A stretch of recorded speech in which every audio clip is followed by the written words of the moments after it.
I've been reading through my Bible, and I've noticed that 7 has been popping up a lot. So, for example, the 7 days in a week, the 7 seals, the 7 trumpets, and Jericho, and the 7 times around.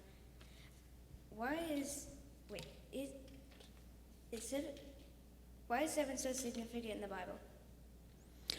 Jack, right?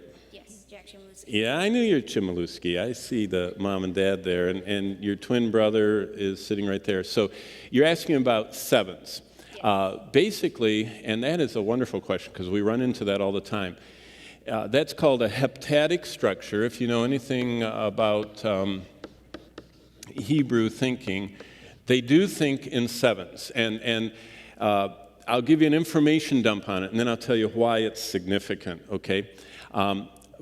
First of all, 7 is very important because God designed for us the whole idea of the sevens that make a part of everyday life, like the 7 days that you mentioned, the 7 colors of the spectrum, which is interesting, the 7 notes that are in music. These sevens are all around us. So you just look in the little things that everyone's accepted. But within the scriptures, 7 becomes what we would call a completed set of things, just like here. But for example, in the Gospel by John, when Jesus is revealed, there aren't 9 and there aren't 11, there are 7 signs and it says it in the book of John. And I'll show you those in just a second if you didn't notice them, because in John 20:31 it says, many other things did Jesus do, but these are written that you might believe, and those signs are there. Also, Jesus not only did the sign miracles, but Jesus revealed himself by 7 names in the Gospel by John, those I ams. And again, there are many names of Jesus, but what he shows us is that this is a complete, so that we're not endlessly looking for things. If you want to know that Jesus is divine, he gave us a complete set of signs. If you want to know his revelation of who he is, I am the bread of life, and I am the resurrection of life, I am the way, the truth, and the life, and I am the door, and all of them. It's like for us to see a set. Now, when you get into the book of Revelation, the book of Revelation is almost like those, what are they called? Matryoshka? What are those Russian dolls called? We have Russian experts here. Matryoshka? What are the dolls and nested dolls called? Is it Matryoshka? They're, you know what I mean, they're inside and each one gets smaller and smaller. The book of Revelation is like that. Now let me show you one more thing, Jack, because this is what's so phenomenal for me. Jesus wrote to 7 churches. How many churches were there in Asia Minor? A lot more than those 7. He didn't even write to the famous ones because Antioch should have been in there, et cetera, et cetera. But what Jesus did is he said, this is a set that represents all churches. It's a representative sampling. You know how pollsters do it?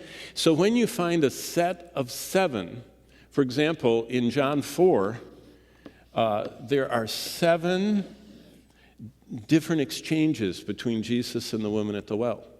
Did they talk more than that? Probably. But it's like a set of everything that he wants us to know. And what I like about that is that when you get to the next number, and I'm not big into numerology, but 7 leads to 8. And in the Hebrew mindset, when you go through this complete set, it's kind of like the notes of the scale. Do, re, mi, fa, sol, la, ti. And the 8th one is a repetition. And so 8 becomes the number of new beginnings. And that shows up all over the scripture.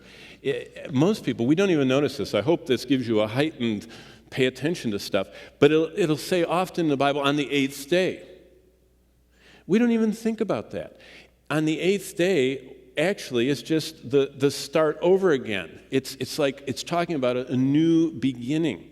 And so you'll find out that on the eighth day something happened with Noah. On the eighth day something happened in the church. On the eighth day this happened, that happened. It isn't because they're superfluous. There are no details in the Bible. When you think about it, the Bible as a whole was engineered by God.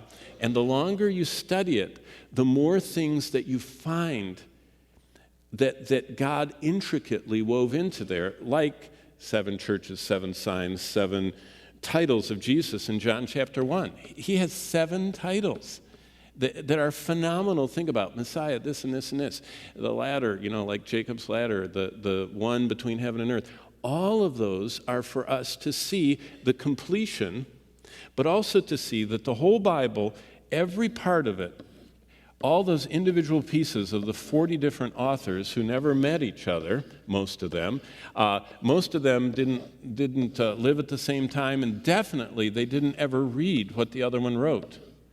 But when you put all of their pieces, you even find 7s spanning across many books.